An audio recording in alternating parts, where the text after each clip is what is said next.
Hello, Aries, Sun, Moon, Rising, and Venus signs. Kamusta po kayo? Sana po'y nasa mabuti kayong kalagayan. Welcome back po sa Star Tarot. And kung bago kayo dito, welcome na welcome din po kayo. Thank you po sa inyong support and I truly appreciate it. God bless you all po.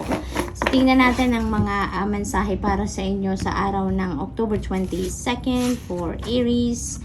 Paunang mensahe ninyo ay celebration. Ayan. So, your spirit needs to play and have fun. Ayan, kailangan din ninyo yan, ano? Kailangan din ng spirit ninyo yan. You need to do something to feed your spirit dito. And, have fun. Magsaya kayo ngayon, no? It's about time na mag-celebrate kayo. Celebrate life, celebrate your achievements, celebrate your successes. Maari din ang iba sa inyo dito maiimbitahan sa isang selebrasyon, no? Maaring selebrasyon yan ng success din or okasyon. May okasyong isa-celebrate ang mga kaibigan ninyo, katrabaho, maaring ganon. So, maybe also, this is celebration ng okasyon ng, let's say for example, birthday, maaaring may anniversary, maaaring may mga ganon, no, na a-attendan kayo. We also have patience. Ayan, no matter what the situation or delay is, your desire will come when it is meant to. Ayan, so practice patience lang, no? Konting pasensya pa, Aries, pasasaan ba? At kung ano man yung gusto ninyo mangyari, ay mangyayari provided that it is for your highest good, provided that it is for your best interest. Tutulungan kayo ng Divine Universe dyan, susuportahan kayo ng inyong spirit team na mangyari kung ano ang dapat mangyari in divine timing, no? Delays will be lifted, no? Kung ang mga bagay na yan is meant to happen already, or if it's meant to unfold na mawawala na yung mga blockages, mawawala na yung mga delays dyan, ano? So, for now, patience muna, no? Practice more patience pa sa ngayon. So, what else? We have learning new skills. Education is the most powerful personal resource you can use to change your life and the world. Ayan. Kaya, ang iba din sa inyo siguro ngayon, focus kayo ngayon, ano, sa pag-aaral, pagre-research. Maaring ang iba sa inyo dito, no, naghahanap ng kaalaman, additional knowledge, no? Maaring ganun ang focus ng iba sa inyo dito. Maaring ang iba sa inyo is taking crash courses, maaring, enhancing your skills, or maaring nag-aaral kayo ng panibagong linya naman, no? Maaring ganun din ang ganap. Ang napipick up ko dito, maybe, ang iba sa inyo is planning for a career shift, kaya naghahanda na kayo para dyan. Maaring may mga pinag-aaralan kayong bagong skills dito, or maybe you're embracing your gifts na ngayon and you're honing your gifts, no? Nang sa gayon maging handa kayo dito sa career shift na maaring binabalak ng iba sa inyo dito, no?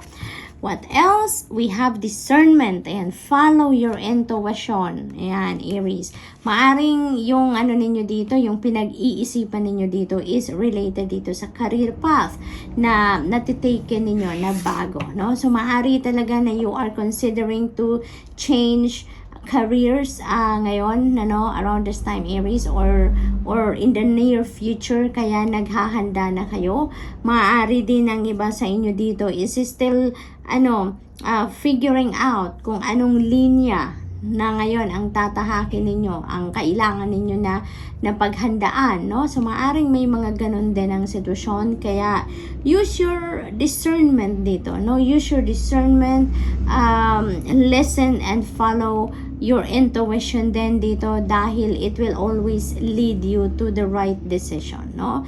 Lalong-lalo na kung hindi pa kayo sigurado kung ano ang gagawin ninyo, kung anong linya, kung anong expertise dapat ninyong matutunan, so pakinggan ninyo ang inyong intuition, because gagabayan kayo niyan kung ano ang dapat ninyong gawin, no? Kung ano ang best para sa iyo. Power of angels. Ayan. May your angels protect you, guide you, and keep you safe. Ayan. So, ang mga guardian angels ninyo sa ngayon, around this time, Aries, it feels like to me that they are always there for you, no? They're always there to guide you, to protect you, and to guard you. They are just a prayer away. Kaya magdasal kayo lagi sa kanila. Call on them whenever you need help.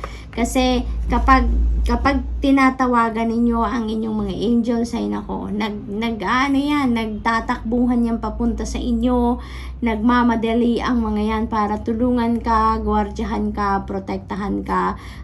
They celebrate with us, no? They celebrate with our successes, at kapag kailangan din natin ng tulong nila, nandyan din sila, nag-uunahan ng mga yan para tulungan tayo, no, Aries? So that's all I have for you for today. I hope nakatulong ang mga mensaheng ito in some way. Thank you for watching. Love and light. Namaste. Hello Leo, Sun, Moon, Rising, and Venus signs. Kamusta po kayo? Sana po ay nasa mabuti kayong kalagayan. Welcome back po sa Star Tarot. Kung bago kayo rito, welcome na welcome din kayo. Thank you po sa inyong suporta. I truly appreciate it, and God bless you all. Tignan natin ang mga messages ninyo for October 22nd.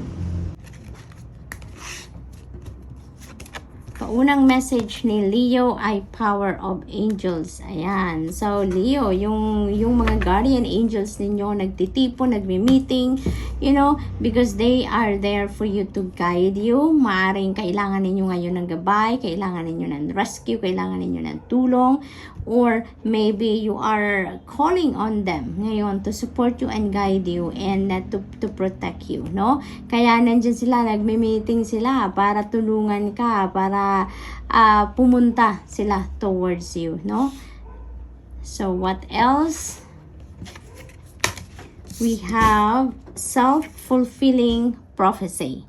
Take small steps to diminish your worrying. Know it is going to be okay, and so it is. Ayan. So, you know, you have nothing to worry about, no?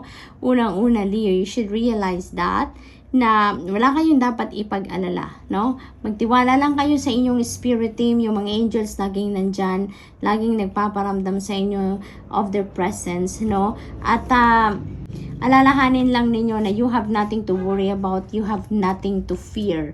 Maglagay nyo lang ang 100% ninyong tiwala, no, yung trust ninyo sa divine universe and sa inyong mga angels, na kung ano man ang pinagdadaanan ninyo, ano mang sitwasyon ninyo sa buhay, you know, they will always be there for you to help you. Okay?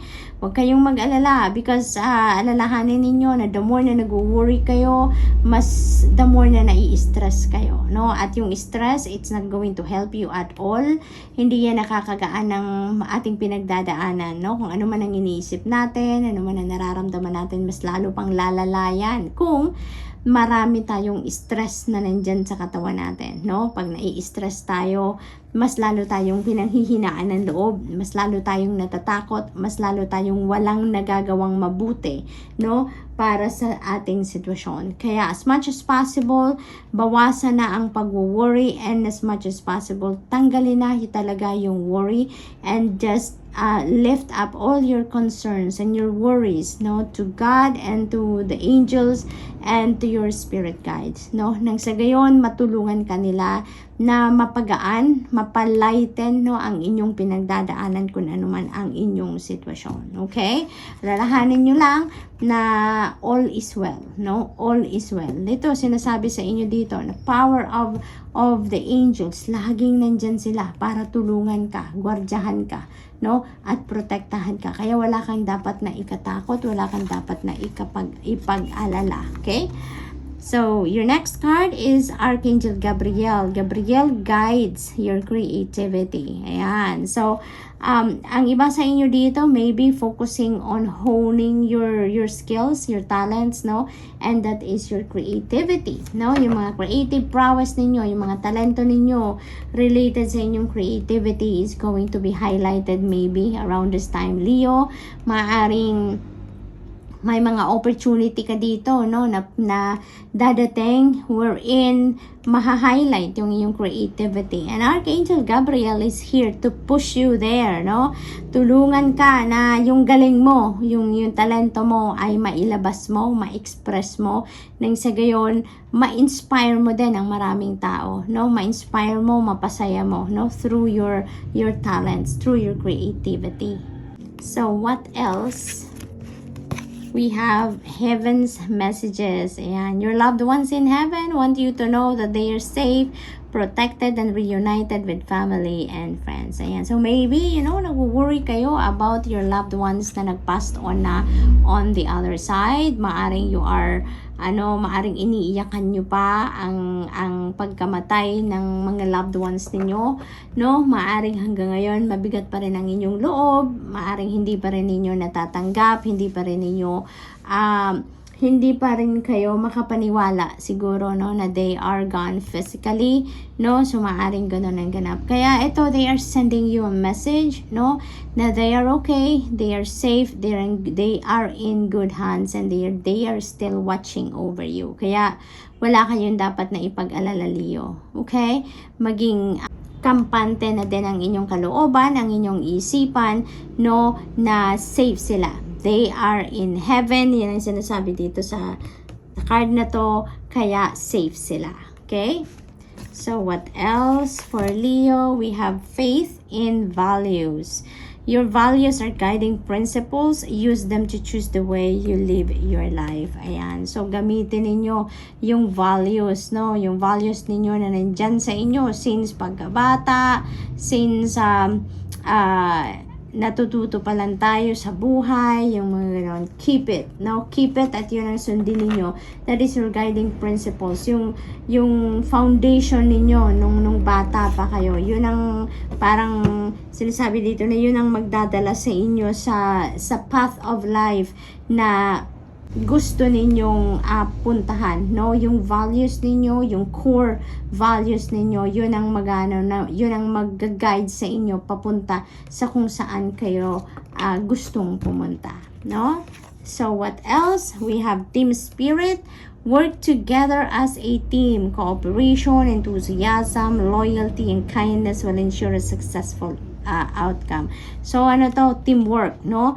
Maaaring ang iba sa inyo dito maybe going to collaborate with someone. Maaring about yan sa trabaho ninyo, sa proyekto, sa negosyo, no? Maaring mga ganon, and you're going to work in a team, no? You're going to work with someone dito. So yun ang ganap para sa iba sa inyo, and yung teamwork ninyo, yung cooperation ninyo, yung loyalty ninyo with each other then, no? Pagsamasamahin ninyo yan, and that is going to bring you to success as a team din, no?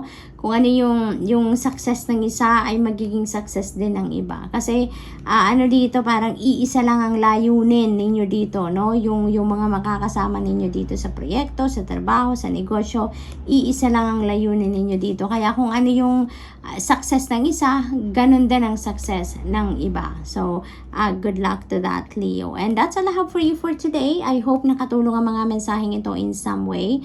Thank you for watching. Love and light. Namaste. Hello, Sagittarius, Sun, Moon, Rising, and Venus signs. Kamusta po kayo? Sana po nasa mabuti kayong kalagayan. Welcome back po sa Star Tarot. Kung bago kayo rito, welcome din kayo. Thank you po sa inyong support. I truly appreciate it, and God bless you all. Tignan natin, Sag, kung ano ang mga mensahe for you in October 22nd. And time out. Take time for a much needed break and relax, Sag, no? So, exhausted na kayo dito. Exhausted kayo, stressed out, maaaring gano'n ang mga nararamdaman ng iba sa inyo dito. Kaya naman, nananawagan din sa inyo, no? Ang mensaheng ito, it's about time na para mag-time out ka muna. Take a time out from what is causing you stress, or kung ano man ang daily routine ninyo na maaaring kumukuha ng inyong lakas, di ba? Ng iyong energy, ng majority of your time, no? So, ngayon, bigyan mo naman ng sarili mo ng oras, no? Para makapagpahinga ka, para makapag-rejuvenate ka, para makapag-recuperate, makapag-recharge, makapag-refill ka naman ng cup. Nang sa gayon, no? You will be on top of your health, no? Kapag on top of your health ka, malakas ang pangangatawan, magandang pakiramdam, you can do anything and everything, you can be even more productive, no? At saka quality yung mga bagay na nagagawa mo kapag healthy ka, kapag in good shape ka, no? And that's what you need right now, Sagittarius, maging good shape ka, okay? Self-fulfilling prophecy, take small steps to diminish your worrying, kasi ang iba sa inyo dito is stressed out na talaga, no?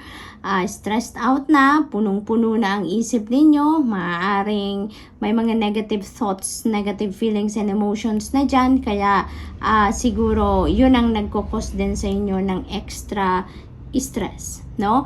Alalahanin ninyo na all is well, no? All is well. Everything is taken care of. As long as lagi kayong nagdadasal, no? I-lift ninyo yung mga concerns ninyo, yung stress ninyo, yung worries ninyo na nararamdaman. Lift them all up to God. Lift them all up to your angels and to your spirit guides, no?